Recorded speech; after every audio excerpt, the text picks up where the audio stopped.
So there are mistakes, and then there are Republican mistakes. And when I tell you that Republicans just made one of the greatest errors in their history in Congress, that would still be an understatement.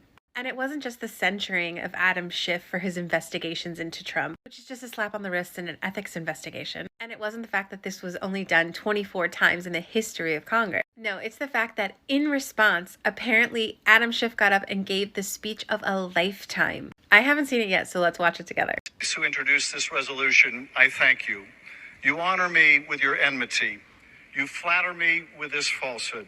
You, who are the authors of a big lie about the last election, must condemn the truth tellers, and I stand proudly before you. Your words tell me that I have been effective in the defense of our democracy, and I am grateful. And yet this false and defamatory resolution comes at a considerable cost to the country and to the Congress. At a moment when millions of people in our home state of California are unable to find a place to live or afford a place to live, Speaker McCarthy chooses to occupy the resources of Congress for 2 straight weeks on this hollow sop to the MAGA crowd.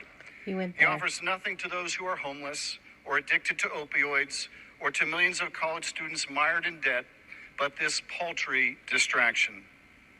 Donald Trump is under indictment for actions that jeopardize our national security, and McCarthy would spend the nation's time on petty political payback, thinking he can censure or fine Trump's opposition into submission.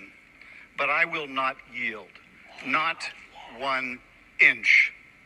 The cost to the Speaker's delinquency is high, but the cost to Congress of this frivolous and yet dangerous resolution may be even higher, as it represents another serious abuse of power. Yeah. Donald Trump has threatened that any of you that defy him and vote against this partisan resolution will be met by a primary challenge.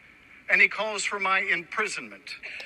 If a transient majority can punish and attempt to silence members who hold a corrupt president to account, there is no telling what further corruption of office will follow. That's fascism. And I say this to Speaker McCarthy and others who wish to gratify Donald Trump with this act of subservience or bend to his demands. Try as you might to expel me from Congress or silence me with a $16 million fine, you will not succeed. You might as well make it $160 million. You will never deter me from doing my duty. Damn. Who's going to tell Republicans that they just basically elected the next California senator? Can it be me?